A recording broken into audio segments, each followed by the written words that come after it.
फातिहा।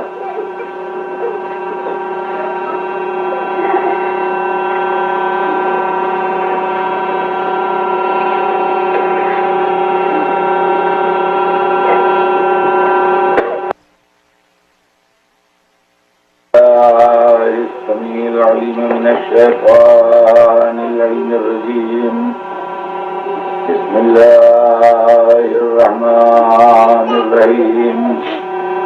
अल्हम्दुलिल्लाहि रब्बिल आलमीन वस्सलातु वस्सलामु अला सय्यिदिना व शफीअना अबिल कासिम मुहम्मद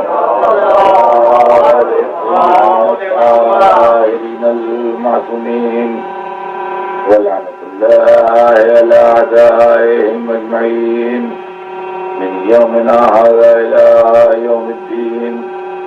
अम्मा बाद फ़क़द क़ाल अल्लाहु सुब्हानहु तबारक व तआला फ़ी किताबिहिल मुबीन व हुवा अस्दक़ुस सादिक़ीन।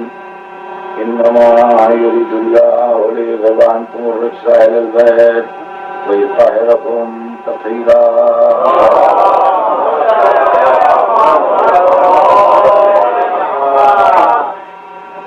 इरशाद अक़दस जनाब रब्बुल इज़्ज़त है कि यकीनन अल्लाह ने यह अदा कर लिया है जगह कि आपसे हर तरह की बुराई को, हर तरह की गंदगी को, हर तरह के रिज्क को, हर तरह के ऐब को दूर रखे और आपको उस तरह पाको पाकीज़ा रखे जो पाको पाकीज़ा ने कहा। मैंने कल आपकी खिदमत में ये बात अर्ज की थी कि वैसे तो ये आया मुबारका 14 मासूमीन अलैहिस्सलाम के वास्ते है, मगर इसका हुसूसी ताल्लुक और हुसूसी रिश्ता जनाब मासूम आलम से, और ये आयत उन्हीं के नामे नामी के साथ नाजिल हुई इन अल्फाज के साथ कि हम फातिमतो व अबूहा व बालुहा व बनुहा, वो मेरी कनीज़ खास फातिमा है, उसका बाप है, उसका शौहर है और उसके बेटे। कल इसी के मुताल्लिक मैं आपकी खिदमत में अर्ज करता रहा।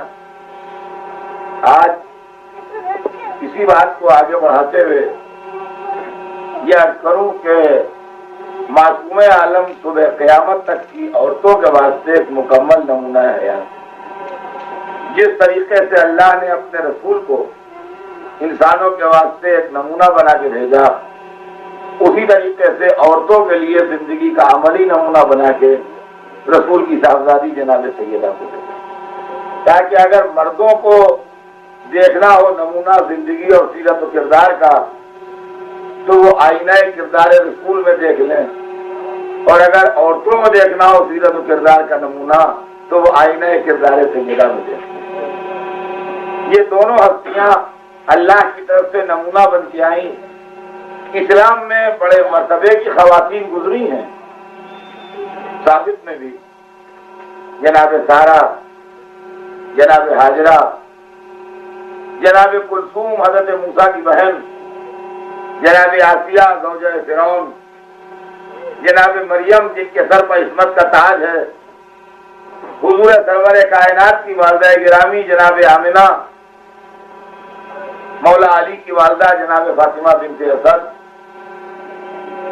जनाब खदीजतुल कुबरा उम्मुल मोमिनीन, ये तमाम बीवियां ऐसी हैं जो अपने मर्तबे में, अपनी जलालत में, अपनी शान में, अपने किरदार और अमल में अपनी मिसाल आप हैं। मगर औरत की जिंदगी के जो 3 जुज़ हैं कि वो बेटी होती है, वो ज़ौजा होती है, वो माँ होती है, इन तीनों के ऊपर ये सब बीवियां रोशनी नहीं करती। या कुछ चीजें जिंदगी में हैं नहीं, कुछ रुख सिरे से है ही नहीं, या हैं तो तारीख की नजरों से छिपे हैं।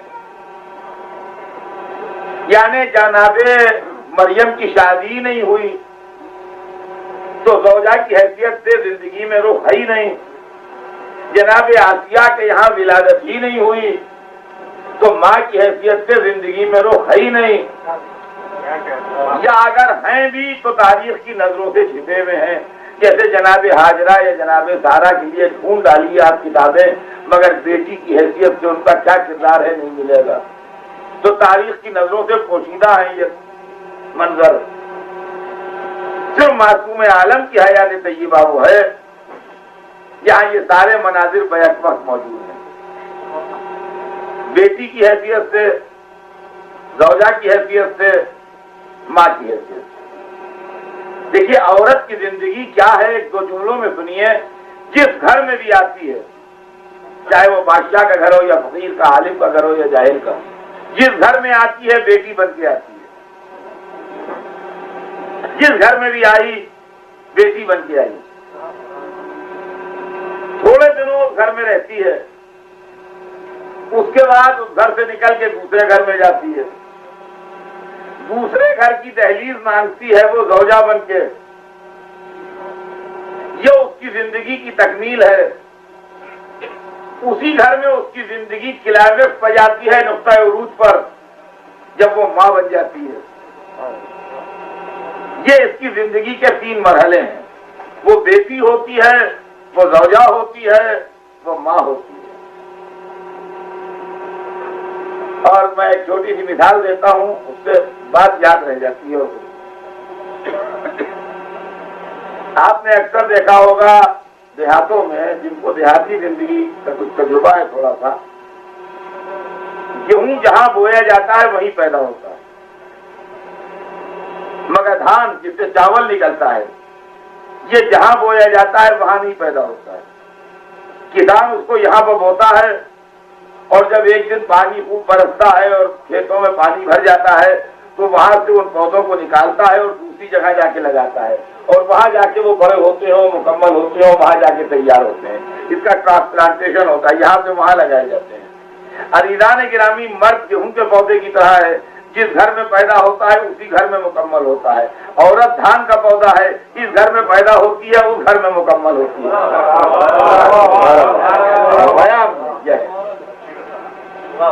यहाँ पैदा होगी इस घर में और तकमील उसकी जिंदगी की उस घर में होगी। वो बेटी है, वो ज़ौजा है, वो माँ है। ये 3 नाम हैं। ये 3 हैसियतों से जिंदगी पर असरअंदाज होती है। कभी ज़ौजा बन के, कभी बेटी बन के, कभी माँ बन के। ये 3 हैसियतें हैं इसकी, जिससे जिंदगी के ऊपर ही असरअंदाज होती है। और जब औरत माँ बन जाती है तो जो सुनिएगा, जब औरत माँ बन जाती है तो ये इसका क्लाइमेक्स है, जिंदगी का नुक्ता उरूज है।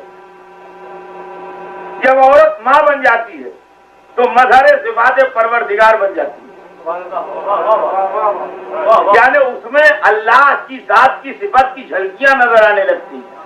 खालिक वो है, जरिया तखलीक ये है, राज़िक वो है, वसीला रिज़्क़ ये है, रहीम और करीम वो है, मजहर रहमो करम ये है, रब वो है, पालने वाली ये है, मुतकल्लिम वो है, एक एक जुमला सिखाने वाली ये है।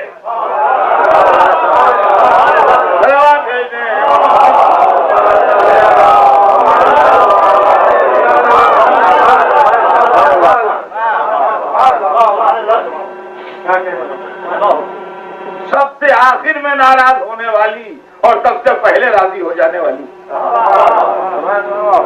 अब इसके किरदार का जौहर तो देखिए, सबसे आखिर में नाराज होती है।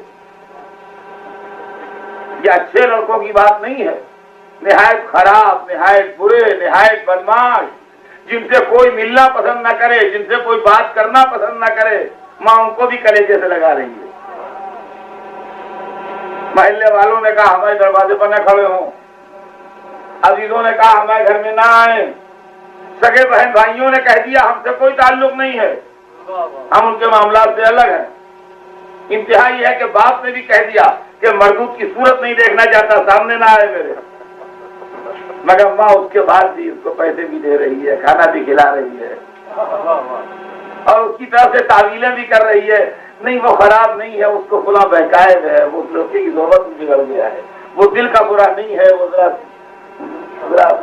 लोग उसको खराब मिल गए हैं, समझे। बहुत मुश्किल से वो मंजिल आती है कि जब माँ भी कहे कि वो मिलना नहीं चाहती। और उसके बाद ठान के बैठा चुका हो कि 2 मिनट और झूठे सच्चे 2 आंसू बहाए और कहा मैंने तौबा कर ली है और मैं ठीक हो गया हूँ, अब मैं गड़बड़ नहीं करूंगा और ये नहीं करूंगा, और 5 मिनट न गुजरे थे कि फिर उसने कलेजे से लगा लिया। 5 मिनट नहीं गुजरेंगे कि फिर कलेजे से लगा लेगी। अज़ीज़ान गिरामी, और तलब मसला है कि इस माँ का दिल भी किसी ने बनाया है, खुद से नहीं बन गया है। जिसने इस माँ के दिल में ये मोहब्बत पैदा की है वो अपने मखलूक पर कितना करीम होगा, कितना रहीम होगा। अगर आपको खुदा को समझना है तो उन आलिमों के बयानों से न समझिए जो सिवाय रहमत से मायूस करने के दूसरा काम ही नहीं करते। माँ के किरदार से समझिए, ज्यादा बेहतर समझ में आएगा।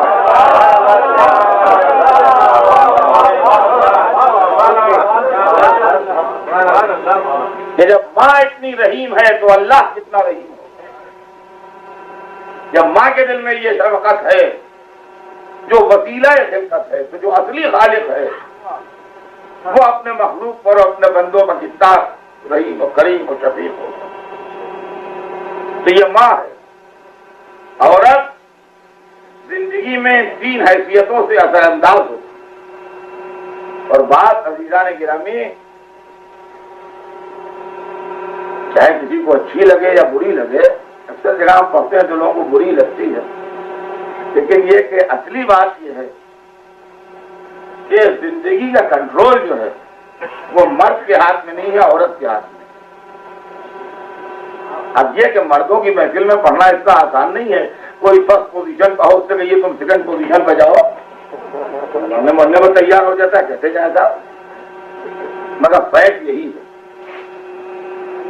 फैक्ट यही है कि जिंदगी अगर किश्ती है तो मल्लाह औरत है, जिंदगी अगर हवाई जहाज है तो पायलट औरत है, जिंदगी अगर कार है तो ड्राइवर औरत है। मर्द साथ में बैठा है, ये कंपनी दे रहा है, ड्राइवर वही है। और ये खिताबत नहीं है कि महज मजमे को होश करने के लिए, ये जिंदगी की हकीकत है,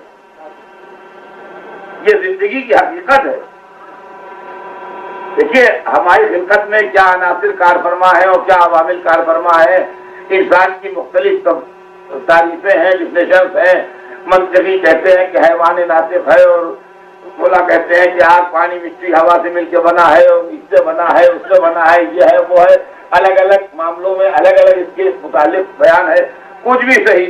लेकिन हम इतनी सीधी सी बात जानते हैं कि इस दुनिया में हमको जन्म देने वाली एक औरत, सारी बैठते अपने अपने मदरसों में और स्कूलों में और यूनिवर्सिटीज में वो अलग, लेकिन सीधी सी बात जो हर एक जानता है वो यह है कि इस दुनिया में हमको जन्म देने वाली एक औरत। अब वही औरत हमको दिन ब दिन पाल रही है। शुरू में हालत हमारी ये थी कि अगर सर्दी में बाहर डाल के चली जाए तो सर्दी में अकड़ के मर जाएंगे, उठ के अंदर नहीं आ सकते। अगर पानी बरसते में डाल दे बाहर तो खत्म हो जाएंगे, धूप में लिटा दे तो छाव में नहीं आ सकते। धूप प्यास, एक एक चीज का ख्याल, और बावजूद इसके कि वो डॉक्टर नहीं है, मेडिकल साइंस नहीं जानती मान लीजिए, लेकिन उसके बाद भी इतनी वाकिफ है हमारे मिजाज से कि रोने की आवाज से पहचान लेगी कि कान में दर्द है कि पेट में दर्द है। नन्हा सा बच्चा गोद में। अब दिन ब दिन वो बड़ा होता जाता है तो हालात बदलते जाते हैं। पैरों पैरों चलने लगा, अपने हाथ से एक एक कोई पतली चीज ऐसा चटा खिला रही है। फिर एक मुद्दत तक मुंह भी वही धुलाती थी, नहलाती भी वही थी। फिर हम नहाने लगे, मुंह खुद से धोने लगे, नहलाती वो थी, बरसों उसी ने नहलाया। कपड़े पिहाती भी वही थी, सीती भी वही थी। फिर हम खुद से पहनने लगे मगर सीती वही थी, खिलाती भी वही थी, पकाती भी वही थी। फिर हम खाने लगे अपने हाथ से मगर पकाती वही थी। एक मुद्दत तक उसने हमारी खिदमत की और बड़े हुए, 5 बरस के हुए, 10 बरस के हुए, 15 बरस के हुए, 20 बरस के हुए, 25 बरस के हुए, मगर उसकी खिदमतें जारी हैं। बड़े हो गए, जवान हो गए, मगर वो हमारी जिंदगी पर निगरां है। अगर 10 बजे रात को घर में आती हो, 11 बज गए तो टहल रही है, रोज तो 10 बजे आ जाता था, आज क्या बात है 11 बज गए अभी तक नहीं आया। अगर 10 बजे आते थे और 9 बजे आ गए तो उसने सवाल किया, बेटा आज अभी से कैसे आ गए, जल्दी आ गए। तो अब ये बड़े हो गए, यहाँ तक के 25 वर्ष के हुए, 28 वर्ष के हुए, 30 वर्ष के हुए, 20 वर्ष के हुए, अब ये औरत थक गई। इसका पूरी छाप और इसका पूरा असर हमारी जिंदगी, हमारे दहन में जबान वही है जो ये बोलती है, आम हालात में हमारा मजहब वही है जो इसका मजहब है, हमारा मिजाज, हमारा अंदाज, हमारी खसलतें, हमारी तीनत, सब कुछ वही है जो इसके है। अब साहब 20 बरस 25 बरस ने खिदमत की, कहां तक आप इसने खिदमत कीजिएगा? अब ये थक गई, अब ये इधर गई उधर गई, शादी में, ब्याह में, महफिल में, मजलिस में, इधर देखभाल के कहीं से एक औरत और ले आई घर में, और कहीं से इधर उधर से एक औरत घर में ही और पकड़ लाई, और हमारी जिंदगी का चार्ज इसने उस औरत के हवाले कर दिया। जैसे लंबी मसाफत की ट्रेन का ड्राइवर बदल जाए, वैसे अब दूसरी औरत के कंट्रोल में आ गई हमारी जिंदगी। अब नाम बदल गया मगर है ये भी औरत। पहली वाली औरत माँ कहलाती थी, अब ये दूसरी औरत बीवी कहलाती है, मगर है ये भी औरत ही है। और अब ये न कहिए कि अब तो हम जवान हो गए, अब हम बड़े हो गए, अब हम आलिम हो गए, अब हम डॉक्टर हो गए, अब हम इंजीनियर हो गए, अब हम बड़े ताजिर हो गए, अब भला कोई औरत हमारे ऊपर क्या असरअंदाज होगी। वो तो पहले की बात और थी, जब नन्हे बच्चे थे उस औरत ने असर डाला हमारे ऊपर। ड्राइवर जैसे गाड़ी चलाएगा वैसे चलेगी। अब कोई हो आप, अब अगर ये मिलनसार है, मिलने जुलने वाली है, हर एक का ख्याल रखने वाली है, तो दूर दूर के अजीजों से, रिश्तेदारों से, जान पहचान वालों से ताल्लुकात बेहतर हो जाएंगे। अगर ये मजहबी है तो हल्का मजहबी रंग गहरा हो जाएगा। फरमाया आपने, अगर ये ईमानदार है तो हमारे मिजाज में थोड़ी बेईमानी भी थी तो उसको ठीक करके ईमानदार बना देगी। और अगर ये अलग थलग रहने वाली है, नटखट है, तन्हाई पसंद है, तो इंशाल्लाह महीनों गुजर जाएंगे, सगे बहन भाइयों की यहाँ भी जाने का मौका न मिलेगा। बिल्कुल अलग आइलैंड बन के अलग खानदान में रह जाइएगा, किसी से ताल्लुक ही न रहेगा। अजी क्या बताएं, मौका ही नहीं मिलता, और क्या बताएं भाई साहब, वो रोज सोचते आ ही नहीं पाते, क्या पाइएगा। नेक को बद बना दे, बद को नेक बना दे, ईमानदार को बेईमान कर दे, बेईमान को ईमानदार कर दे। अब जनाब 25 बरस, 30 बरस, 40 बरस इस औरत में खिदमत, अब ये भी कहा था खिदमत करे, बेहद होती है खिदमत की। अब ये औरत भी थक गई, अब इसमें भी दम नहीं है कि आपके 4 मेहमान एकाएक ही आ जाएं तो आप टेलीफोन पर फौरन कह दीजिए कि हम 4 आदमियों के लिए भी आ रहे हैं, खाना तैयार मिले। अब इसके हाथ पैरों में वो फुर्ती हो, वो दम नहीं है कि आपके आधे घंटे के नोटिस पर 4 आदमियों के लिए पूरी खाने को तैयार कर दे। अब ये नहीं है कि आप कहे ये बटन टूट गया और जल्दी से सुई में धागा डाल के शेरवानी का बटन, उसकी आंखें खुद कमजोर हो गई, उसकी सुई में धागा नहीं पड़ेगा, अब उसमें जान नहीं, अब वो आराम चाहती, अब वो सुकून चाहती। कर चुकी 30 बरस आपकी खिदमत, 35 बरस खिदमत कर चुकी, अब कहाँ तक खिदमत करें। अब मरण लेटे, अब आप भी तो कोई 25 बरस के नहीं रहे, आप भी 70 के आसपास है। हाँ ये समझ लीजिए, अपने को 25 बरस के ना सोचते रहिए। तो आप भी 70 के आसपास कहीं पर हैं, अब लेटे लेटे आवाज दी कि आज हम खाना नहीं खाएंगे, दांत में दर्द है बहुत। अब वो दूसरी वाली औरत कोई मदद नहीं कर सकती आपकी, आप खाइए या ना खाइए, इसलिए कि आपके दांत में दर्द है, उसके पूरे जिस्म में दर्द, तो हो हाई ब्लड प्रेशर की मरीज। अब वो आप खाइए, अब आकर सो जाइए, जो कुछ भी होगा यानी आप बता दें। अब घड़ी के अंदर से, कहीं बाहर से नहीं, घड़ी के अंदर से एक तीसरी औरत की आवाज आती है। देखिए वो भी औरत ही की आवाज है, तो कहीं बाहर से नहीं आई है, उसी घर की पैदावार है। तीसरी आवाज आती है कि अब्बा कोई बात नहीं है, हम पतली खिचड़ी पका देंगे, आप चमचे से खा लीजिए, दांत में दर्द है तो हम आपके लिए भी खाना तैयार किए देते। ये भी तीसरी औरत है। अब ये तीसरी औरत जिंदगी के आखिरी दौर में खिदमत करती है। अब इसके बाद जिंदगी में कोई चौथी औरत नहीं आती है, यही औरत दूरों के हवाले कर देती है, वो ले जाती है।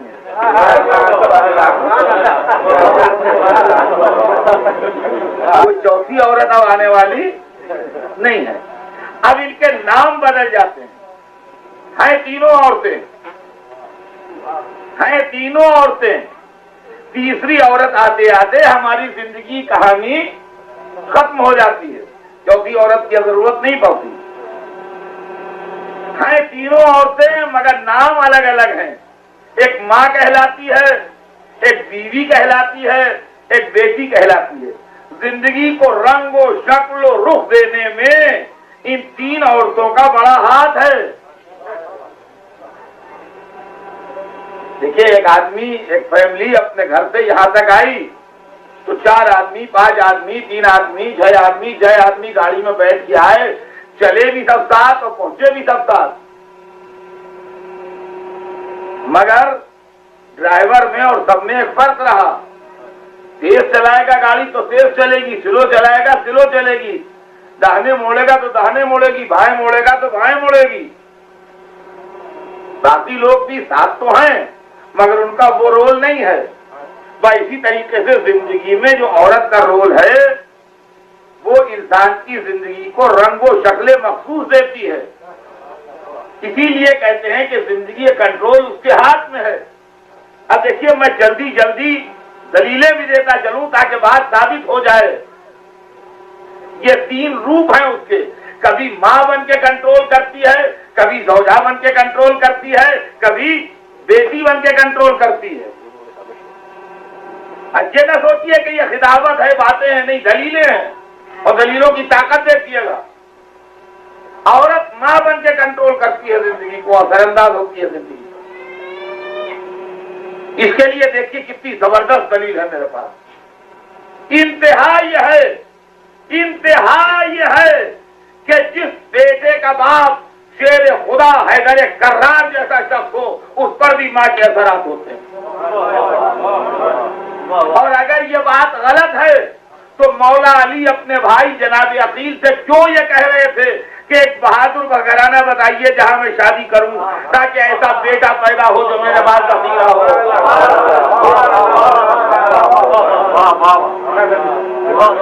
क्या बेटे को बहादुर बनाने के लिए खून शेर खुदा की गर्मी कुछ कम है जो शीर मादर की तासीर भी तलब की गई?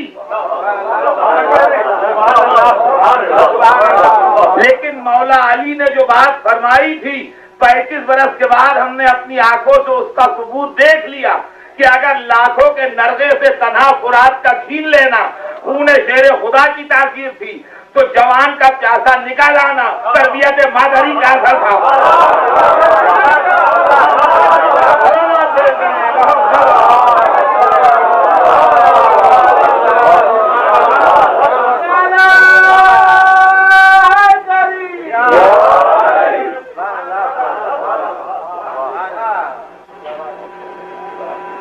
औरत माँ बन के असरअंदाज होता। अब अली से बढ़ के किसी को बाप नहीं मिलने वाला। तसव्वुर ही छोड़ दीजिए। और जिसका बाप अली है उस पर भी असरात है, उस पर भी असरात है। बस ये इंतहा है मामले। औरत गौजा बन के असरअंदाज होती है। दूसरी बात, ये भी वाकया आपका खूब जाना पहचाना वाकया है, आपका बहुत जाना पहचाना किरदार है जनाब ज़ुहैर क़ैम, शहीदों में, करबला के शहीदों में। नमाज ज़ुहर के वक्त सीने पर तीर रोक रहे। हुसैन के लश्कर के मैमने के सरदार हैं। मैमना राइट विंग जो होता है लश्कर का, उसको कहते, उसके सरदार हैं, सरदारी है इनको, इमाम हुसैन के लश्कर के एक विंग। ये वाक़या करबला यानी आशूर मुहर्रम से चंद दिन पहले तक दूसरी पार्टी में थे। अगर खुद की तरह ये भी थे। वो नौकर थे, ये नौकर नहीं थे किसी के, मगर पार्टी वही थी। इंतहा ये है कि जब ये पलट रहे थे और एक मंजिल पर इनके और इमाम के काफिले का साथ हुआ, ये हंस करके पलट रहे थे। इनका काफिला छोटा था और तेज चल रहा था, तो एक मंजिल पर इनका काफिला और इमाम का काफिला दोनों एक साथ पहुंचे। तो मिजाज की एक हैसियत थी कि खेमे भी अलग लगाए और नमाज भी अलग पढ़ी, यानी ना इमाम के खेमों के साथ खेमे लगाए, ना इमाम के साथ नमाज पढ़ी। दूसरी मंजिल पर काफिला पहुंचा और अब इनका काफिला आगे बढ़ जाता कि किसी को भेज के या बरावायते जनाब अली अकबर को भेज के इमाम ने इनको बुलाया, तो इसको आने में भी तरद्दुद था, इरिटेशन था, सोच रहे थे जाऊं कि ना जाऊं। तो इसकी बीवी ने कहा कि बड़े शर्म की बात है कि जिसका कलमा पढ़ते हो तुम उसका नवासा बुला रहा है, जिसकी उम्मत में हो तुम उसका नवासा याद कर रहा है, और तुम ये सोच रहे हो जाऊं कि नहीं जाऊं। ये तो बड़े अफसोस की बात है। जाओ तो सही, देखो तो फरमाते क्या है, क्या बात है, मिलने जुलने में क्या हर्ज है, बात करने में क्या मुबारक है। कोई तुम्हें मार डालेंगे, कोई कैद कर देंगे, कोई बंद कर देंगे, क्या करेंगे, जाओ। जब बीवी ने समझाया तो आए तो रवायत में है कि इमाम की खिदमत में हाजिर हुए तो इमाम हाथ पकड़ के खेमे के पीछे ले गए। क्या बात हुई, और 2 मिनट के बाद ही आ गए वहां से। क्या बात हुई ये तारीख को नहीं मालूम, लेकिन ऐसा लगा जैसे इमाम ने खेमे के पीछे ले जाके आदमी बदल दिए। पलटे तो वो जोहर नहीं थे जो गए थे, वो जोहर नहीं थे। वहां से झुकाए हुए आए अपने खेमे में, बीवी से कहा कि मेरा जितना माल है मैंने तुमको दे दिया, सब तुम्हें हिबा कर दिया और तुम्हें आजाद भी कर दिया, जाओ सलाम। अब मैं जा रहा हूं हुसैन के पास, मेरा इंतजार न करना। उस पर उस मोमिना ने कहा कि सुभान अल्लाह, क्या मौका तलाक देने का निकाला है। अरे तलाक वलाक कैसी, चलो तुम भी चलो हम भी चलते हैं, इमाम की खिदमत में बैठे। तो दोनों आए। आने के बाद जो कुछ हुआ आपके इल्म में है, तस्वीर बदल गई। तो अंधेरे से रोशनी में लाने वाली, जुल्मत से नूर में लाने वाली, गुमराह को राह हिदायत दिखाने वाली, तोज़खी को जन्नती बनाने वाली, यजीदी को हुसैनी बनाने वाली बीवी। अब इससे बढ़ के बीवी के असरात आप क्या चाहते हैं? अब इससे बढ़ के क्या असर चाहते हैं बीवी? तो औरत ज़ौजा बन के असरअंदाज हो। अब आइए तीसरी दलील भी सुन लीजिए, बात आगे बढ़े कि औरत मां बन के असरअंदाज होती, बेटी बन के असरअंदाज होती। मां की मिसाल पेश की, ज़ौजा की पेश की, अब बेटी की सुनिए। और इससे बढ़ के मिसाल ही नहीं है मेरे पास, मुमकिन ही नहीं है इससे बढ़ के दलील। औरत बेटी बन के असरअंदाज होती है। दलील यह है कि सरवरे कायनात फखरे मौजूदात फरमाते हैं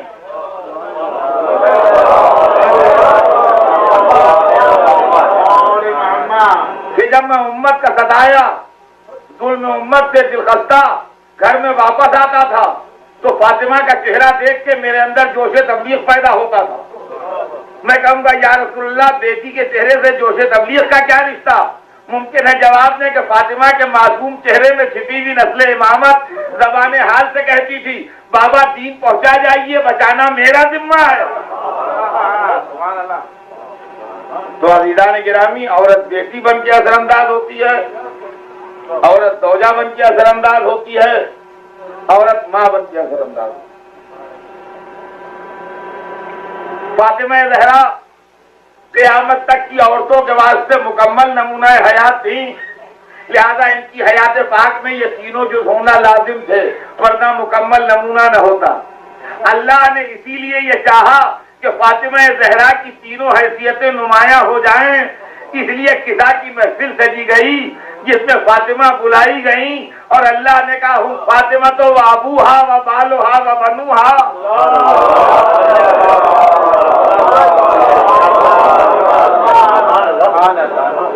वो फातिमा है, उसका बाप और उसका शौहर और उसके बेटे। तो फातिमा ज़हरा मासूमा की बेटी, मासूमा की ज़ौजा, मासूमों की माँ और खुद भी मासूमा, यानी इधर भी इस्मत उधर भी इस्मत। अब हयात तय्यबा का एक एक झलक बस कि बेटी की हैसियत से सरवरे कायनात का बयान आपने सुन लिया कि जब मैं गमज़दा और उम्मत का सताया आता था तो फातिमा का चेहरा देख के जोश तबलीग पैदा होता था। अब माँ का बयान सुनिए। बीबी खदीजा जो मलिकतुल अरब थी और जिन्होंने अपनी सारी दौलत इस्लाम की राह में खर्च कर दी, आखिर ज़माने हयात में सब कुछ खर्च हो चुका था और कुछ बचा न था। जिस घर में एक वक्त में सोने की दीवार खड़ी कर दी गई थी, उस घर में एक वक्त ऐसा भी आया कि कहीं से कोई खातून शादी का बुलावा लेके आई और जब वो चली गई तो बीबी ने फरमाया कि मेरा क्या है, मैं तो बूढ़ी हुई, कैसे भी शादी में चली जाऊं, मगर मेरी बेटी फातिमा के पास भी कोई जेवर नहीं है। और जब बीबी ने यह कहा तो मैं अज़मत खदीजा के आगे सर झुकाता हूं, मगर ये नहीं मान सकता कि जो फातिमा है वही खदीजा है। 4 बरस की बच्ची बोली कि मादर गिरामी, क्या आपने मेरे बाबा को ये कहते नहीं सुना कि मुसलमान औरत का जेवर उसका कैरेक्टर है। फातिमा ज़हरा ने एक नया तसव्वुर दिया दुनिया को। सोने चांदी और जवाहरात के जेवर बिक भी सकते हैं, चुराए भी जा सकते हैं, मांगे के भी आ सकते हैं, मगर कैरेक्टर का जेवर जो है वो ना चुराया जा सकता है ना मांगे का आ सकता है। और हमारा का मुसलमान औरत का जेवर उसका कैरेक्टर है, सोने चांदी का जेवर उसके लिए इज्जत का सबब नहीं है। और अज़ीज़ान गिरामी, जेवर का मसला भी समझ लीजिए क्या है। घराने के मेयार के हिसाब से जेवर होता है, फैमिली का जो स्टैंडर्ड है उसके हिसाब से जेवरात होते हैं हर घर में। गरीबों के यहाँ जेवर और होते हैं, सोसाइटी का मिडिल क्लास जो है उसके जेवरात और होते हैं, सोसाइटी का अपर क्लास जो है उसके जेवरात और होते हैं, एरिस्टोक्रेटिक तबका जो है उसके जेवरात और होते हैं, रॉयल फैमिलीज जो है उनके जेवरात और होते हैं। और एक का जेवर दूसरे के लिए इंसल्ट है, इज्जत नहीं है।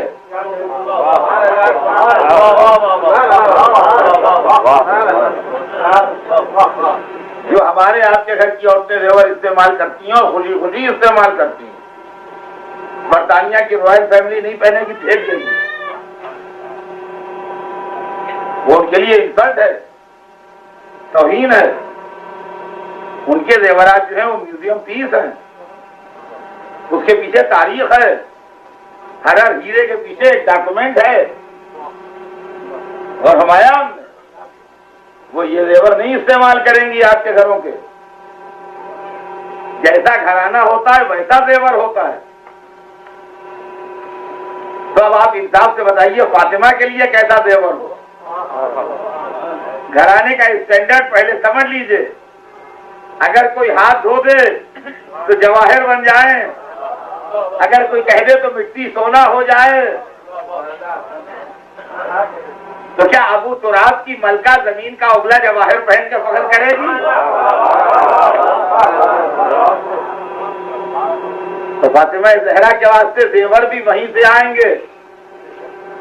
महबूद अपने हबीब को बेटी दी तो क्या जेवर का इंतजाम नहीं करेगा? मुमकिन है जवाब से जेवर भी भेजूंगा। जब बेटी मैंने दी है तो जेवर का इंतजाम भी मेरे जिम्मे, मगर जैसी मलका होगी वैसा जेवर होगा। फातिमा को सोने चांदी और जवाहरात के जेवर की हाजत नहीं है। फातिमा के वास्ते जेवर का इंतजाम मैं करूंगा। आया तफसीर जेवर होगी, आया विलायत जेवर होगी, पूरा दहर जेवर।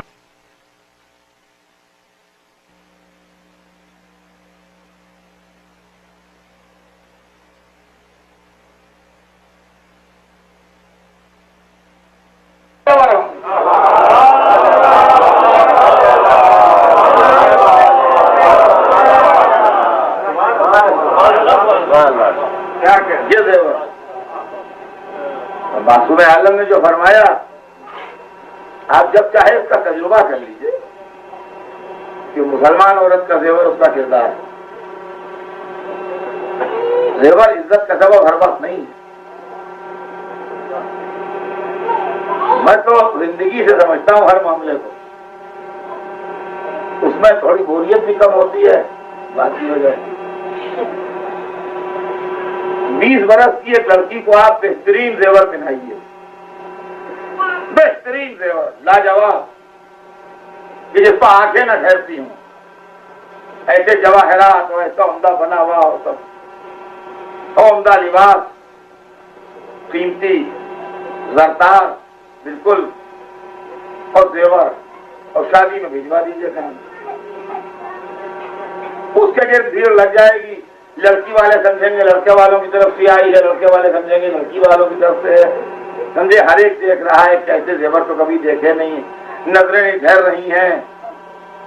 हर एक पूछेगा किसकी बेटी है, किसकी बहू है, किस घर से आई है, कौन है, क्या है। और उससे कहिए बस थोड़ी देर ठहरना, देर तक न रहना, घूम घाम के सब तुम्हारा जेवर देख लें और चली आना। और जनाब घूम घाम के शादी में 2-4 चक्कर लगा के वो चली गई।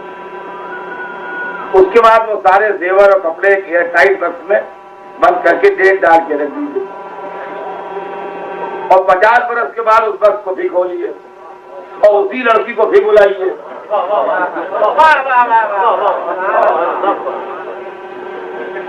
तो आप जो उसको ढूंढने गए कि यहाँ एक लड़की रहती थी इस नाम की, तो मालूम है वो लड़की तो है नहीं, वो दादी है, रहती है यहाँ। इसलिए कि 20 पर 50 और बढ़ाइए तो क्या बनता है,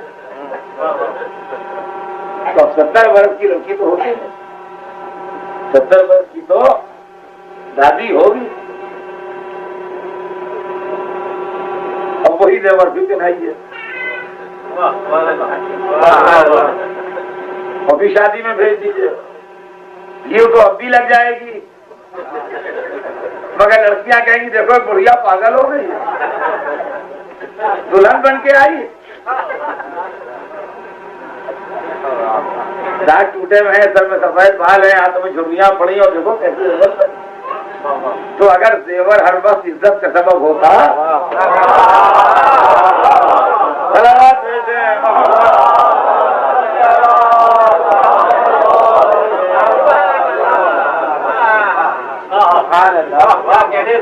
अब वो जेवर और कपड़े जो है वो इज्जत के बदले तमस्कुर, मजाक, लड़कियों की तफरीह का सबब बन जाएंगे। लेकिन अगर कोई साहिब किरदार खातून आती है महफिल में, तो लड़कियां झुक के उसे सलाम कर, लोग उसकी इज्जत करें। किरदार के जेवर की चमक दमक हमेशा रहती। ये फातिमा ज़हरा है, बेटी की हैसियत से। माँ कहती है कि जब लोगों ने छोड़ दिया था, आना जाना कम कर दिया था, दस्तरखान उठ गया था, तो इस बच्ची की बातें मेरे दिल को तस्कीन देती, तसल्ली देती, मेरा गम गलत करती। ये फातिमा है बेटी की हैसियत से, माँ के लिए और बाप के लिए। बाप के दीन की दामिन भी है, बाप के नस्ल की दामिन। जिंदगी मंजिल व मंजिल आगे बढ़ती है, और मदीने पहुंचने के बाद वो वक्त भी आता है कि जब फातिमा ज़हरा की शादी की बातचीत होने लगी और उम्र की उस मंजिल में कदम रखा जहां शादी की फिक्र पैदा होती है, और लोग पैगाम लेके आने लगे रसूलुल्लाह के पास, दौलत वाले, जथे वाले, ताकत वाले, हैसियत वाले, गरोह वाले, और रसूल ने हर एक को एक ही जवाब दिया, मुझे इख्तियार नहीं, खुदा को इख्तियार है। मुझे इख्तियार नहीं, खुदा को इख्तियार है। तारीख लिखती है कि जो जो जनाब सैयदा की शादी का पैगाम लाया, हर एक से रसूल ने एक ही बात कही, मुझे इख्तियार नहीं, खुदा को इख्तियार है। मैं कहूंगा या रसूलल्लाह, आपकी बात का मानना ही हमारा इस्लाम और ईमान है। जो आप फरमाएं उसे माने हम, यही हमारे मुसलमान और मोमिन होने की दलील है। और जो आप फरमा रहे हैं बिल्कुल सही फरमा रहे हैं, हमारा दीन ईमान यही है। मगर अपने कानों को क्या करें कि आपकी जबान से जुमला कुछ अजीब सा लगता है कि मुझे इख्तियार नहीं। हमारे कान आपकी जबान से जुमला सुनने के आदी नहीं है। हमारे ईमान में फर्क नहीं है, मगर अपने कानों को क्या करें कि इनको आदत नहीं है आपकी जबान से जुमला सुनने की कि मुझे इख्तियार नहीं है। जिसे चांद को दो करने का इख्तियार हो, सूरज को पलटाने का इख्तियार हो, सितारे को झुकाने का इख्तियार हो, अंग्रेजों को तस्दीक कराने का इख्तियार हो, दरख्तों को ताजीम कराने का इख्तियार हो, नारायण समेत का कौसैन से गुजरने का इख्तियार हो, वो कह रहा है मुझे इख्तियार नहीं। बिल्कुल सही फरमा रहे हैं मादल्ला, मैं थोड़ी कहता हूँ कोई शक है, मगर अपने कानों क्या करें, अजब सा लगता है हमें, मुझे इख्तियार नहीं। मुमकिन है जवाब में मेरी बेटी की अजमत को समझ, उसके बाद ताज्जुब करना। मेरी बेटी अगर एक आम मुसलमान लड़की होती तो मुझे इख्तियार था जिस अच्छे मुसलमान के साथ चाहूं ब्याह दूं, मगर मेरी बेटी है मासूमा, और मासूमा की शादी गैर मासूम से हो नहीं सकती। मैं मुसलमान बनाता हूं, मासूम नहीं बनाता। मासूम बनाता है अल्लाह, लिहाजा जिसे मासूम बनाएगा उसके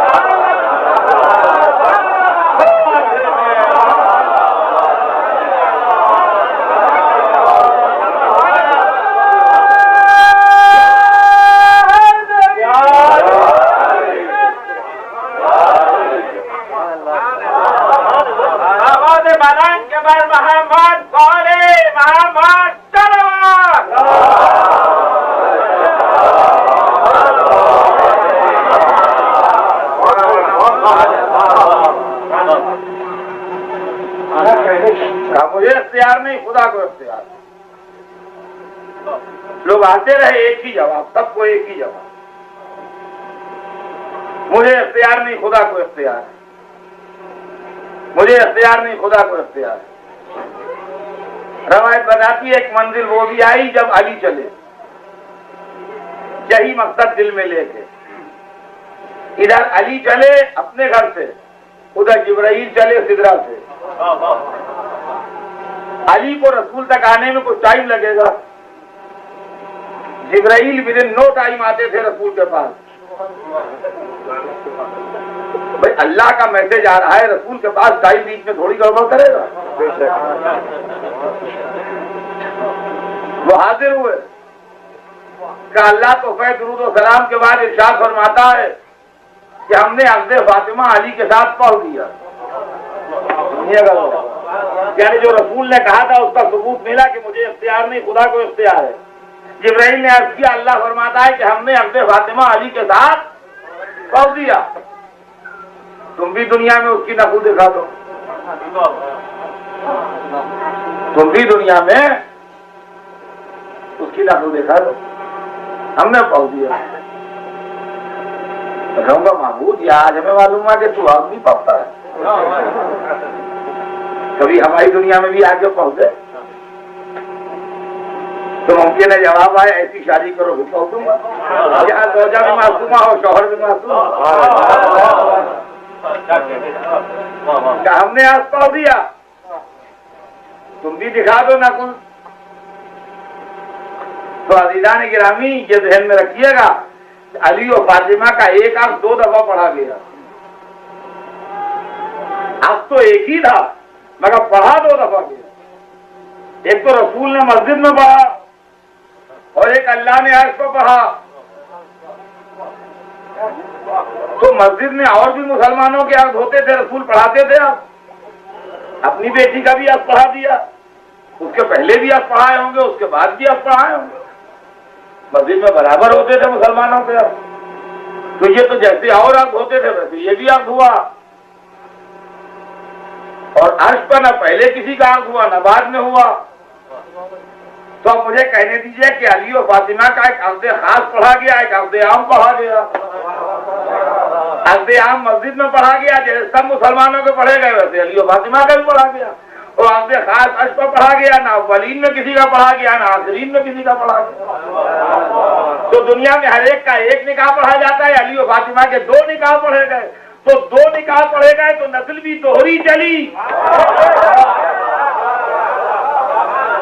समझो जाता मज़ीदार गिरामी, नस्ल भी दोहरी चली। दुनिया में जितने मखलूक है सबकी नस्ल एक तरह चलती है, अली और फातिमा की नस्ल दोहरी चल रही है। नस्ल खास भी नस्ल आम भी, नस्ले आम में वो सादात है जो सारी दुनिया में फैले हैं, नस्ले खास में वो इमाम है जिसमें दादी का इल्म भी है, दादा की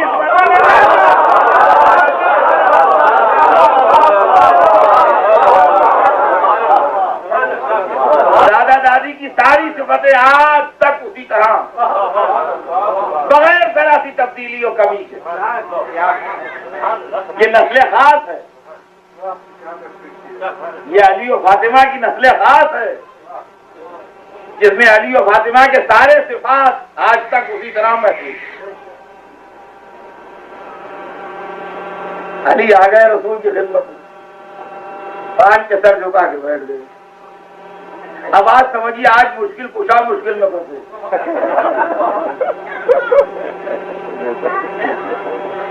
अब चुप के बैठे हैं, सर झुकाए। मैं ये तो नहीं कह सकता माज़अल्लाह के साहिब नहजुल बलागा को मुनासिब अल्फाज नहीं मिल रहे थे,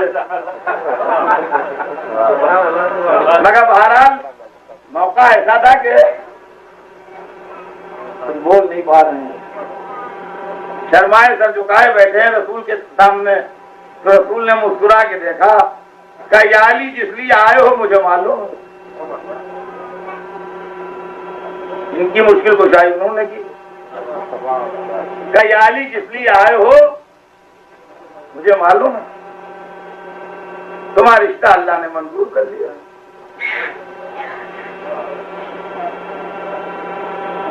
अब ये बताओ कि तुम्हारा माले दुनिया में क्या है, ये भी देख लीजिएगा आप। ये भी एक रुख है तालीम का। या रसूलुल्लाह जो दिल में है वो मालूम है, जो घर में है वो नहीं मालूम।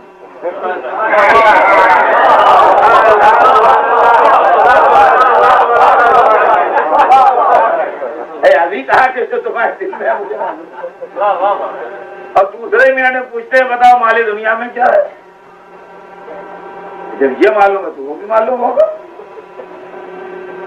उनका मालूम पाकर हम फैसला करें तो तारीख न बनेगी। लिहाजा मालूम का फैसला नहीं होगा, पूछेंगे। जी एक सिरा है, लोहे की जाली ऐसी होती है जो पहनते हैं पुराने जमाने में, जब तलवार की लड़ाई होती थी तो समझिए लोहे की जाली का कुर्ता होता था, इसको सिरा कहते थे। एक तलवार है, एक घोड़ा है, ये बहुत कुछ नहीं है। ये नहीं कहते कि भाई तुम्हारा हैसियत कम है, ये सब कुछ। कहा या अली तलवार तो जरूरी है तुम्हारे लिए, मर्द मुजाहिद हो, लड़ाइयों में जाते हो, तो घोड़ा भी जरूरी है, गज़वात इस्लामी में दूर दूर जाते हो लड़ने के लिए। ये तुम्हारे सामान में सिरा, ये कुछ बहुत जरूरी नहीं समझ में आती। तो ऐसा करो कि इसको भेज, ताकि महरे फातिमा का बंदोबस्त हो सके। देखिए यह है टीचिंग। अब यह कि प्रॉब्लम होती है हमारी यहाँ शादी जो है वो हमारी सोसाइटी में एक सोशल प्रॉब्लम है, खासतौर से सब कॉन्टिनेंट में बेहतर जगहों पर जहाँ से हमारा ताल्लुक है, वहां शादी एक सोशल प्रॉब्लम है। जिसके 4 बेटियां हैं वो समझिए 4 डिग्रियां उसके हुई और मुकदमे हारा है, 4 घर पर कुर्सी आएगी। और जिसके 4 बेटे हैं उसके पास 4 बैंक ड्राफ्ट हैं, जिस काउंटर पर फेंका कैश हो जाएंगे। अब उसमें लोगों को गुस्सा आता है, मजहब का गुस्सा आता है, ये गुस्सा आता है। रसूलुल्लाह ने जो शादी का मेयार बनाया है वो ये है कि अली से भी महर ले लिया। तारीख बताती है 500 दिरहम की वो ज़िरा बिकी और 2500 दिरहम का जहेज आया जनाब सैयदा। ना एक पैसा घटा ना एक पैसा बढ़ा। गोया रसूल ने ये सबक दिया कि जितना महर लो उसी को जहेज में वापस करो, ताकि मुतालिबात की फेरिस्ती खत्म हो जाए। आपको कार चाहिए, कार वाला महर दीजिए। आपको पूरा कार का कारखाना चाहिए, उतना महल दे दी। रोज राइस कंपनी खरीद के दे दी जाएगी महल में, जहेज में, मगर उसी हिसाब से महल दीजिए। भाई है कि जो आपको चाहिए हो, जितना चाहिए हो उतना महल दीजिए। मौला अली से जो महल लिया उसी को जनाब सैयदा के जहेज की शक्ल में। यहाँ मामला ये हुआ कि महल जो था वो तो कर्ज हो गया, जहेज का उसका नाम रहा। अगर जहेज भी कर्ज हो जाता तो ठीक रहता हिसाब किताब कि भाई जब महल दीजिएगा तो जहेज आ जाएगा। जहेज तो रहा ना, महल हो गया कर्ज, भैया गड़बड़ हो गई शादी में। अगर महल के साथ जहेज भी है तो कर्ज हो जाता, या दोनों ना हो रहते तो झगड़ा न हो। भैया रसूलुल्लाह ने और अली की ज़िरा, समझिए अली की ज़िरा आधी होती थी, ये मालूम है। ये वहां नहीं मिलेगा शादी के जिक्र में, ये जहां मौला अली के असलहे और ज़िरा वगैरह जिक्र है वहां मिलेगा। यानी ये ढूंढे तो कहाँ मिले तारीख में, उसे वर्ष कर रहा हूँ। मौला अली आधी ज़िरा पहनते थे। आधी ज़िरा क्या मतलब? ज़िरा जो होती है वो एक लोहे का कुर्ता है, समझिए, दो आस्तीनें और एक अगला दामन एक पिछला दामन, ये होता था ताकि तलवार या तीर या नैदा पड़े उसके ऊपर तो जिस्म को नुकसान न पहुंचाए, ये मतलब। मौला अली तारीख में है कि मौला अली आधी ज़िरा पहनते थे। आधी ज़िरा क्या मतलब? यानी दो आस्तीनें होती नहीं, अगला दामन होता था और पिछला दामन नहीं होता था, वो यूं गिलास बनी हुई दो जंजीरों से वो रुका होता था अगला दामन। समझ गए आप? वरना गिर पड़े अगला दामन तो वो पीछे दो जंजीरें लगा के उसको रोक देते थे। आधी ज़िरा पहनते थे। एक आदमी ने एक दफा पूछ लिया कि या अली आप आधी ज़िरा क्यों पहनते हैं, पिछला दामन क्यों नहीं बनवाते? तो मुस्कुराए कहने लगे जिसे भागना हो पिछला दामन बनवाया। तो अब जिसने भी वो ज़िरा ली होगी वो इसलिए भी कम कीमत दिखी कि उसने पिछला दामन लगवाया होगा जब उसके इस्तेमाल के काबिल हुई होगी। समझे आप? बहरहाल उसी में जनाब सैयदा का महल और वही महल करार पाया और उसी में जहेज है।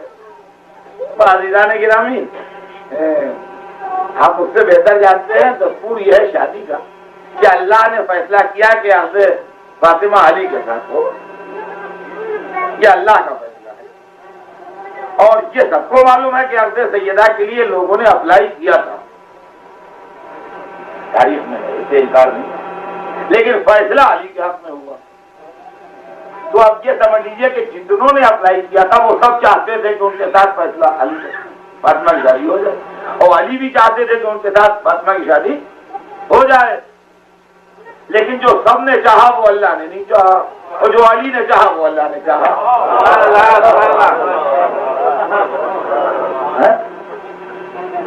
और एक मामला और भी है, ये जिंदगी का सामने का मसला है और इससे हम आप गुजरते रहते हैं। क्या हमारी एक साहब से दोस्ती है, बहुत गहरी दोस्ती है, पुराने दोस्त हैं। उनकी बेटी की शादी का वक्त आया तो उन्होंने हमसे कहा कि अतर साहब आप शहरों शहरों जाते हैं, मुल्कों मुल्कों जाते हैं, आपके बड़े ताल्लुकात हैं, अब आपकी भतीजी शादी के लायक है, देखिए कोई अच्छा लड़का कहीं नजर आए यूरोप में, अमेरिका में, कहीं जगह कोई अच्छा तो बताइए। तो आप जानते हैं मैं तो घर का बैठने वाला हूँ, मैं ज्यादा निकलता बैठता नहीं हूँ, मेरे फैसले ताल्लुकात ज्यादा नहीं है, आपसे ज्यादा हैं, तो आप ढूंढिए लड़का। आप हिसाब से बताइए। अक्सर दोस्तों से कहते हैं, जो बेटियों के बात होते हैं वो अक्सर और बेशतर ये बात अपने दोस्तों से कहते हैं कि भाई कहीं कोई गुलाम हो, कुछ हमें फिक्र है, हम चाहते हैं कहीं अच्छी जगह शादी हो जाए। अगर मैं आपका सच्चा दोस्त हूँ और आपको मुसीबत में गिरफ्तार करके देखना खुश, तो मुसीबत में गिरफ्तार करके खुश नहीं होना चाहता हूँ, तो आप इंसाफ से बताइए मैं कैसे लड़का ढूंढूंगा जो खानदान में, सूरत में, शक्ल में, हसब नसब में, सेहत में, हर एतबार से दी बेस्ट हो, ताकि जब आप मुझे मिले शुक्रिया अदा करें, अदर साहब बड़ा अच्छा दामाद दिला दिया आपने, अदर साहब ये एहसान हम आपका न भूलेंगे, बहुत अच्छा लड़का दिला दिया, यही तो चाहिए। हाँ, अब बाजी चीजें मिजाज के अंदर की होती हैं बड़ा झल्ला है, कोई गुस्सेवर है, कंजूस है कोई, तो अब ये ऊपर से नहीं देख के जाहिर होता है, ये थोड़े दिनों उसके साथ रहने ही से पता लगता है। तो उनका जी हाँ लड़का अच्छा तो है, मगर तो मिजाज का घर में अच्छा तो है, मगर जरा हाथ बहुत चुस्त है उसका। तो अब मेरा जवाब क्या होगा, जनाब मैं आलिमुल गैब को था नहीं, मैंने खानदान देख के, आमदनी देख के, हैसियत देख के, सूरत शक्ल देखे। उनका हाँ जाहिर है, आपसे क्या है। अच्छा, रसूल ने जिसके हवाले किया वो आलिमुल गैब भी है। तो अब जब अल्लाह करेगा रसूल के लिए दामाद का सिलेक्शन, तो अगर अल्लाह रसूल का सच्चा दोस्त है तो दी बेस्ट का सिलेक्शन करेगा। तो अफजलियत की बहस को बाद रसूल के लिए ना उठा रखी, आपसे फातिमा के पास तय हो गया।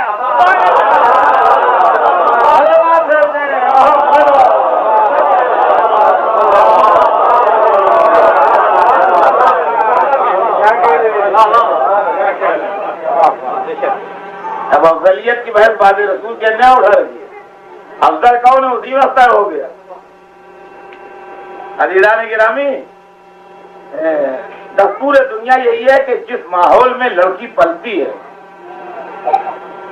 वही माहौल अपने शौहर के घर में जाके देखना पसंद करता है। वो जब ही रहेगी जब वही माहौल, वो निभा दे वो अलग बात है, मगर वो जब ही रहेगी जब वही माहौल हो। बाप के आलिमों के घर की लड़की जाहिलों के घर में, मालदारों के घर की लड़की गरीबों के घर में, ईमानदारों के घर की लड़की बेईमानों के घर में कभी जाके खुश नहीं रहेगी। बाप के घर में देखती है लोग सवेरे सलाम करने आते हैं, शौहर के घर में जाके देखे लोग सवेरे सवेरे तकाजे को आते हैं। बाप के घर में देखे लोग अपनी अमानत रखवा जाते हैं, शौहर के घर में देखे रात को चोरी का माल ला के रखा जाता है। कभी नहीं खुश नहीं रहे। ये लड़की किस घर में पल रही है? जहाँ इल्म है, जहाँ नूर है, जहाँ इस्मत है, जहाँ पाकीज़गी है, जहाँ नबुवत है, जहाँ रब्बुल इज्जत का सलाम है, जहाँ जन्नत के खाने हैं, जहाँ परे जिब्राइल की हवा है, यही माहौल शौहर के घर में जाके देखेगी तो खुश रहेगी, वरना खुश नहीं रहेगी। निगाह इंतखाब कुदरत ने देखा कि अगर इल्म यहाँ है तो वहाँ भी है, अगर नूर यहाँ है तो वहाँ भी है, अगर इस्मत यहाँ है तो वहाँ भी है, अगर रब्बुल इज्जत का सलाम यहाँ है तो वहाँ भी है, अगर मलाइका यहाँ खादिम है तो वहाँ भी खादिम है। देखिए, बेटी जो मंजर बाप के घर पे देख के जाती है, ये कोई किताबी बात नहीं है, हर आदमी जानता है, वही कुछ शौहर के घर में देखना चाहती है। ये वो बेटी है जो बाप के घर से ये देख के जा रही है कि अगर बाप इशारा करे तो चांद दो हो जाता है। खुश जब ही रहेगी जब शौहर ऐसा मिले कि इशारा करे तो सूरज पलट आए।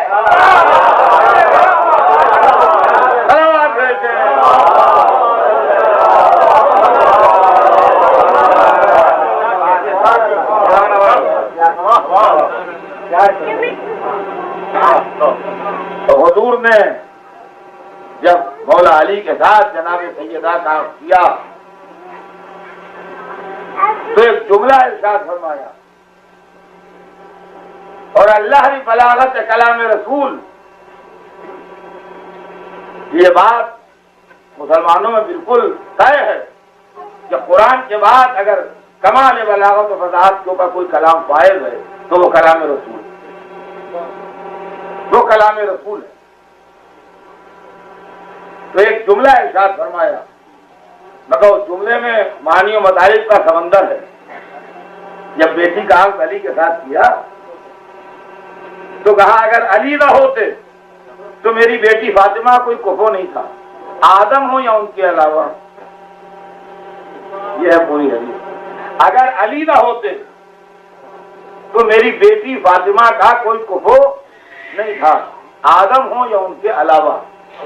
कुफो के माने हैं बराबर, बराबरदार को कुफो कहते अरबी में।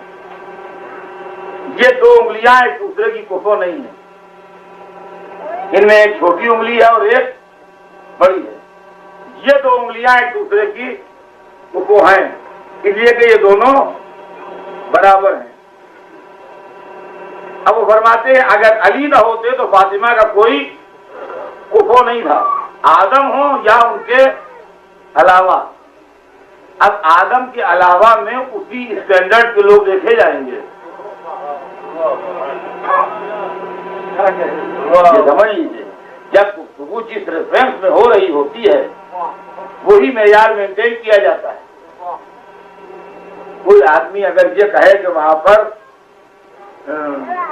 अमेरिका के सदर और बरतानिया की मलका और 2-3 और लोग बड़े बड़े मधु थे, तो उसमें आप अपना नाम न शामिल कर लीजिए, मध्यम तीसरा मैं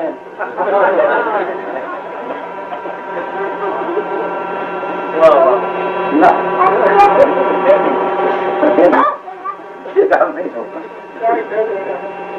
हाँ, ये उसमें अलावा का मतलब क्या होगा कि फ्रांस के सदर या जापान के वजीर आजम वो तो चल जाएगा मामला, लेकिन उसके सदर, अमेरिका के सदर, ब्रिटेन की मलका ये सहमत ना बनवाइए, वरना रुसवाई के सिवा कुछ हाथ नहीं आएगा। तो आदम हो या उनके अलावा में नूह, इब्राहिम, मूसा, ईसा, ये स्टैंडर्ड होगा। आदम हो या उनके अलावा में कोई मक्के मदीने का बाशिंदा, और ये कि अगर अली ना होते, तवज्जो चाहता हूँ अजीज़ान गिरामी, बात को मुख्तसर करूँ, बहुत दूर ना हो जाए। अगर अली ना होते तो मेरी बेटी फातिमा के कोई बराबर का नहीं था। देखिए, असल में किस्सा ये है कि जनाब सैयदा पर्दे में रही तमाम जिंदगी, तो उनके मौजूदात भी पर्दे में रहे, बहुत से उनके अखबार भी पर्दे में रहे, बहुत से उनकी करामतें भी पर्दे में रही। अरे को नहीं मालूम अज़मत सैयदा क्या है। अली दुनिया की निगाहों के सामने रहे तो अली को सबने देखा। अब एक चीज ऐसी है कि मैं लखनऊ के किसी इमाम बारगाह का जिक्र कर रहा हूँ कि वहाँ हाल है, तो लोगों ने पूछा कितना बड़ा हाल है, तो मैंने कहा बिल्कुल इतना ही बड़ा है जैसे ये हाल है। तो भले आपने उसको नहीं देखा, मगर अंदाजा तो हो गया ना। जब मैंने कहा बिल्कुल इतना ही है, न इससे छोटा है न इससे बड़ा, बिल्कुल इसके बराबर का है, तो अब अंदाजा तो हो गया कितना बड़ा हाल होगा जिसका जिक्र मैं कर रहा हूँ। जनाब सैयदा पर्दे में नहीं तो कद्दे फजीलत फातिमा कितना बुलंद है, ये लोगों को क्या मालूम। लिहाजा रसूल एक अंदाजा बता रहे हैं कि फातिमा और अली दोनों बराबर हैं। तो सैयदा को तो किसी ने नहीं देखा, मगर अली को सबने देखा। तो अली को देखिए और फातिमा को समझिए। जो काबे में पैदा हुए वो अली, जो रसूल की गोद में पले वो अली, जिनने दावत अशीरा में नुसरत का वादा किया वो अली, जो शब हिजरत बिस्तर रसूल पर सोए वो अली, जो फातिह बद्र वो अली, जिनके लिए ओहद में जुल्फकार आई वो अली, जो खंदक में कुल्ले ईमान बने वो अली, जिन्हें खैबर में अलम मिला वो अली, जो खतीब मिंबर सलूनी वो अली, जिनके लिए आए तफसीर वो अली, जिनके लिए आए नजवा वो अली, जिनके लिए आए मुबाहिला वो अली, जिनके लिए सूरह दहर वो अली, जो सवारे दोषे रसूल वो अली, जो खतीब मिंबर सलूनी वो अली, जिन पर नुसैरी को खुदा का धोखा हुआ वो अली, जिनसे शब मेराज अल्लाह ने जिनके लहजे में गुफ्तगू की वो अली। जब फज़ाइल के इतने जीने तय कर लेते हैं तो फातिमा के बराबर आते हैं।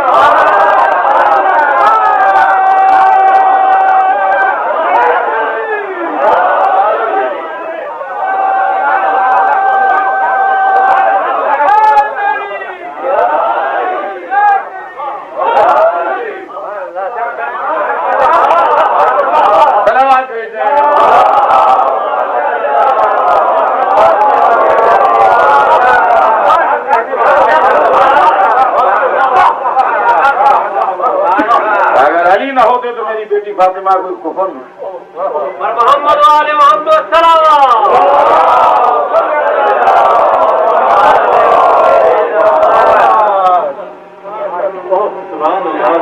फातिमा की जिंदगी की दूसरी मंजिल रोजा की है। यहाँ अली रो रो के कह रहे हैं फातिमा के बाद कि कभी कोई फरमाइश नहीं की, कभी कोई शिकवा नहीं किया। और तारीख लिखती है कि अली और फातिमा में कभी कोई छोटा बड़ा इख्तिलाफ नहीं। तो होता भी क्यों? इसलिए कि दोनों वो थे जिनके लिए कुरान ने कहा कि आप तो चाहते ही नहीं है वही जो खुदा चाहता है। तो अगर अल्लाह की मर्जी में इख्तिलाफ होता तो अली और फातिमा में इख्तिलाफ होता। तो फातिमा ज़हरा बेटी की हैसियत से सरवर कायनात के साथ और बीबी खदीजा के साथ, इसलिए कि औलाद का रिश्ता माँ से भी होता है, बाप से भी होता है, दो से। तो देखना पड़ेगा कि माँ के साथ उसका क्या सुलूक है, बाप के साथ।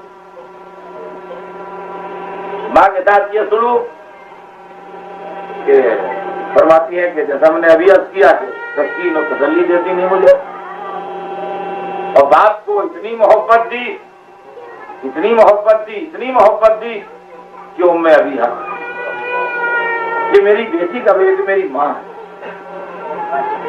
माँ वाला प्यार दिया बाप को बेटी ने, इसके लिए बाप ने कहा उम्मे अभी ये तो अपने बाप की माँ है, ये बेटी का। जो मुसलमानों की माएँ बनाई जाए वो अज़वाज रसूल है, और जो खुद रसूल की माँ बने वो फातिमा।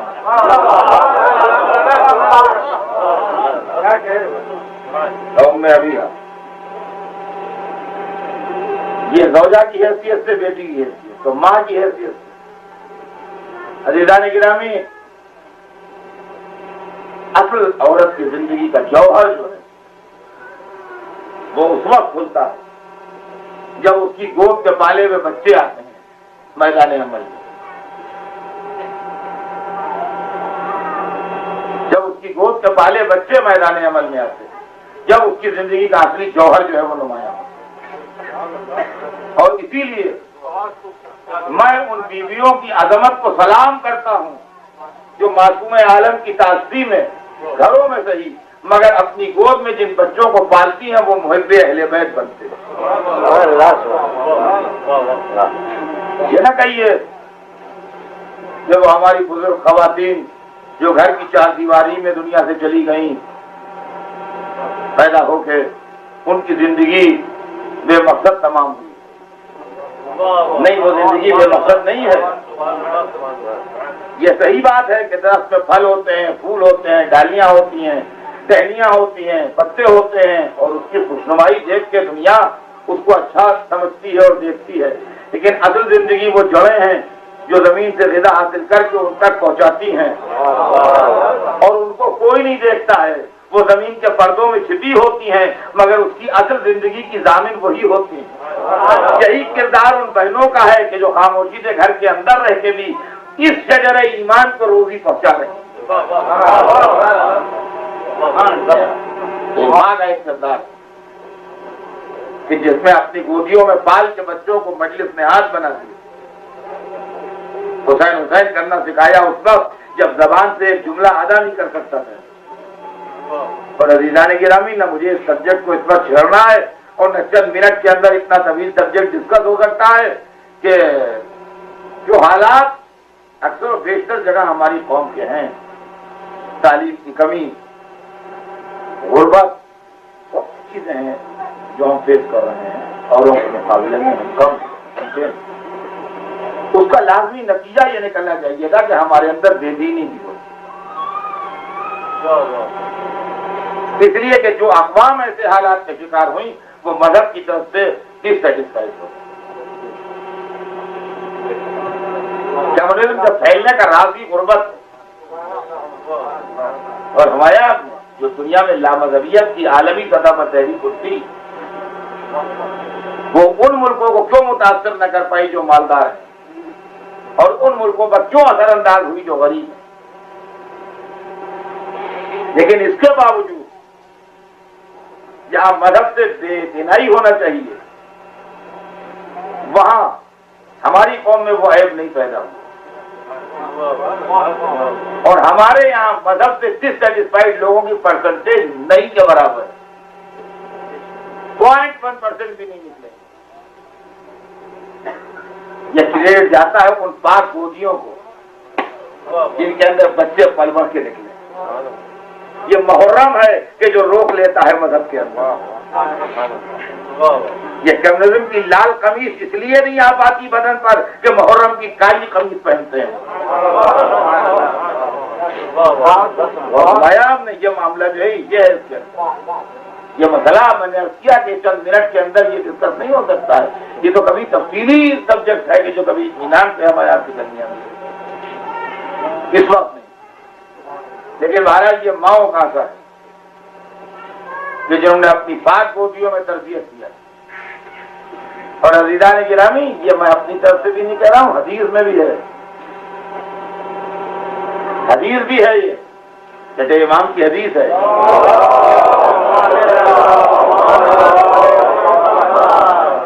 मैं यूजिद बर्दहु बिना फी क़ल्बे फले यक्सर दुआ ले उम्मे, जो हमारी मोहब्बत की ठंडक अपने दिल में महसूस करे, जो हमारी मोहब्बत की ठंडक अपने दिल में महसूस करे, फले यक्सर दुआ ले उम्मे, उसे चाहिए अपनी माँ के लिए ज्यादा दुआ करे, कसरत से दुआ करे। ले आओ, ये क्या चीज है? पहली चीज तो पहला जुमला ही देखिए कि जो हमारी मोहब्बत की ठंडक अपने दिल में महसूस करे। आज तक हमने जो मोहब्बत की डिफिनेशन पढ़ी है किताबों में, पोइट्री में, वो शोला और गर्मी और चिंगारी और अंगारा और आग और आतशे तैयार और जल उठता है, ये पहलू तो वो पहलू बदलते हैं। अब मैं गजल के शेर मिंबर को मजलिस में क्या पढ़ूं, लेकिन बहरहाल आपको भी कुछ याद होंगे, कुछ मुझे भी याद है। मिंबर पहुंच के पढ़ना कोई महल नहीं होता, लेकिन बहरहाल है यही तो। दुनिया की मोहब्बत में तो हमेशा यही देखा कि मोहब्बत को हर एक ने गर्मी से और भड़कती आग से देख लीजिए, और मासूम कह रहे जो हमारी मोहब्बत की ठंडक अपने दिल में महसूस करे। मालूम है वो दुनिया की मोहब्बत होती है जहाँ आशिक का दिल जलता है और रफीक का दिल ठंडा रहता है। यह अहले बैत की मोहब्बत है जहाँ आशिक का दिल ठंडा रहता है, रफीक के चेहरे पर धुएं उठते हैं।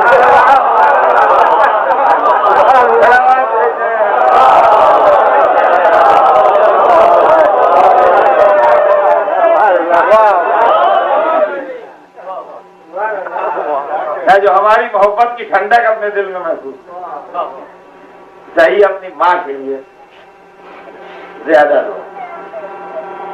अज़ीज़ान गिरामी, हदीस में रास्ता बता दिया, समझदारों के लिए काफी है। अगर मोहब्बत की ठंडक दिल में महसूस हो तो माँ को दुआएं दीजिए, और अगर अदावत की गर्मी महसूस हो तो तहकीक़ नसब फरमाइए।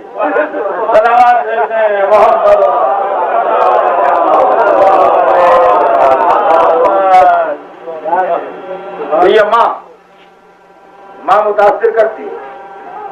अज़ीज़ान गिरामी, सैयदा की गोद में दो बेटे आए, दोनों मासूम, दोनों इमाम। रसूल ने कहा हुमा इमामान कामा औकात, शहजादों को देख के दोनों नमाज पढ़े। ये दोनों इमाम खड़े हों या बैठ जाएं, यानी सुलो करें या जिहाद करें, दोनों सरदार जमाना ने जन्नत, अल हसन वल हुसैन सैयद शबाब अहल जन्नत। ये दो बेटे आए। कहने को कोई कह दे कि ये बेटे इमाम थे, मासूम थे, बारगाह कुद्स के पढ़े हुए थे, दुनिया में तालीम के मोहताज नहीं थे, तरबियत मादरी का असर इन पर क्या होगा? मासूम मोहताज तरबियत नहीं होता। मूसा व फिरौन का महल नहीं असरअंदाज हुआ, तो हसन हुसैन को तरबियत की क्या जरूरत? तो दोनों इमाम हैं। शायद इसीलिए अल्लाह ने दो बेटियां दी, ताकि जौहर तरबियत मादर नुमाया। अज़ीज़ान गिरामी, आज मजलिस यहीं पर तमाम। कल जिंदगी रही इंशाअल्लाह तो आपके सामने मुझे तारीख का एक इंतहाई पेचीदा, मुश्किल, बहुत इंपॉर्टेंट मौजू मासूम आलम के सिलसिले से सुनाऊं। इसलिए कि अब जब ये मजलिसें बीबी के सिलसिले में कुछ मैंने कल अर्ज किया, कुछ आज हयात तय्यबा के ऊपर, जाहिर है कि बहुत मुख्तसर झलकियां हम कुछ अर्ज किया। और कल सबसे ज्यादा इम्पोर्टेंट चैप्टर जो है तारीख इस्लाम का, वो पढ़ना चाहता हूँ, अगर जिंदगी में वक्त ने इजाजत दी। यानी मौजूद फिक्र कि ये क्या है और तारीख में इसकी अहमियत क्या है, बीबी ने क्या फरमाया और क्या हुआ और क्या फैसला उनके साथ हुआ और दुनिया ने क्या सुलूक किया और इस्लाम की तारीख में क्या रसूल की बेटी के साथ रवैया इख्तियार किया। ये तमाम चीजें जो हैं ये गौरतलब हैं और ये मौजू जो है कल इंशाअल्लाह अगर मौका मिला मुझे तो मैं ये मौजू आपके थोड़ा तफसील से चाहूंगा कि इसको इतना वक्त की दामन में गुंजाइश हो इसको डिस्कस किया जाए और ये मौजू जो है आज तो बस इतना कि अल्लाह ने 2 बेटियां दी और वो दोनों बेटियां माँ के किरदार का नमूना बन के दुनिया के सामने। वो माँ थी जिसने दरबार में जाके अपने हक का एहतजाज किया था, वो बेटियां थी जो दरबारों में सरबराहना थी। और अगर ये सच है कि जब गोद के पाले बच्चे कारनामे अंजाम देते हैं तो माओ की गोदियों की तारीफ की जाती है, तो सोचिए कि फातिमा ज़हरा की बेटी ज़ैनब कुबरा किस मंजिल से गुजर।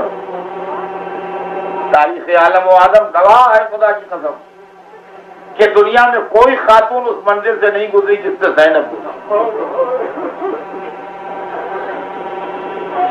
कोई खातून उस मंजिल से नहीं गुजरी जिस मंजिल से शहजादी ज़ैनब गुजरी। कटे हुए सर हैं, कैदी बीबियां हैं, लोहे में जकड़ा हुआ खानदान का वाहिद जिंदा बचा हुआ एक फर्द है जो इमाम वक्त भी है। ज़ैनब उस कूफे में दाखिल हो रही हैं जिस कूफे में कभी मौला अली का इख्तिदार था, कभी इमाम हसन का इख्तिदार था। ये लोग वो हैं जो इनके नाना का कलमा पढ़ने वाले हैं।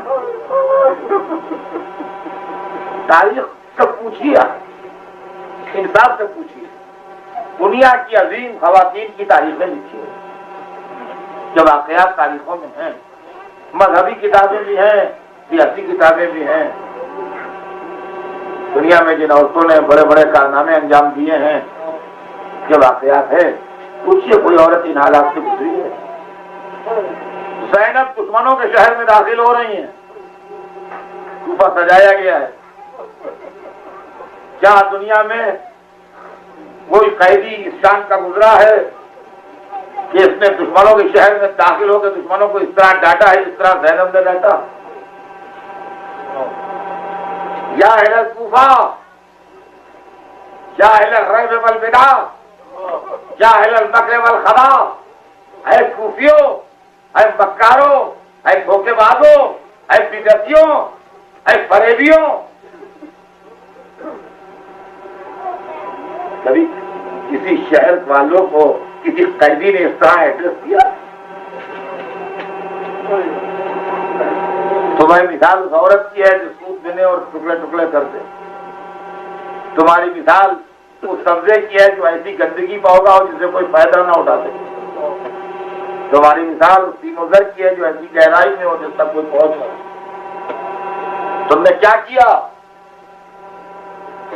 अपने नबी के नवासे को कत्ल करके तमाशा देखने आए हो? कूफे वालों को उनकी हकीकत का एहसास दिला के ज़ैनब दरबार में जाती है। तो दरबार में बरसर इख्तिदार जो बैठा है तख्त इख्तिदार पर, वो भी पक्का दुश्मन है अहले बैत। उसने कैदियों को देखा, कटे सरों को देखा, खुश हुआ, शाद हुआ। बीबी ज़ैनब से कहता है, देखा तुम्हारे साथ खुदा ने क्या सुलूक किया? ये इब्लीसियत का मोहम्मद के घराने की खुदा परस्ती पर भरपूर वार है। देखा तुम्हारे साथ खुदा ने क्या किया? और उसके बाद जो जुमले उसने कहे वो मैं रिपीट नहीं करता हूं कभी। मतलब बता देता हूं उसका। यानी जिनको अल्लाह ने इज्जत वाला बनाया उनको जिल्लत की निस्बत दी, और जिनको खुदा ने जलील किया है उनको इज्जत की निस्बत।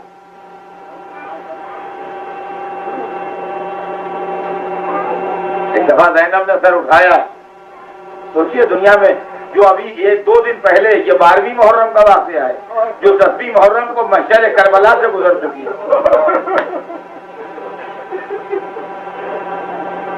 सर उठाया और इसके हराम ने जिनसे सच बोलने की जुर्रत छीन ली थी उनकी सांसें रुक गई। और ज़ैनब ने डांटा उसे, मात तक़ूल या इब्न मरजाना, मरजाना के बेटे क्या बक रहा है? उसके बाप का नाम नहीं लिया, उसकी बदकिरदार मां का नाम लिया। समझदारों के लिए जवाब तो हो गया। इज्जतदारों को जिल्लत की निस्बत देने वाले, तुझे इज्जत जिल्लत से मतलब क्या? तू अपने दामन से पहले धब्बा तो धो। तू कौन होता है इज्जत जिल्लत की बात करने वाला? अच्छा कहती है मैंने तो अल्लाह की तरफ से हमेशा अच्छा ही अच्छा देखा। कहा था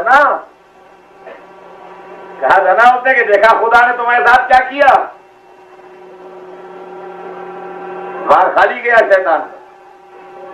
कहा मैंने तो अल्लाह की तरफ से हमेशा अच्छा ही अच्छा देखा।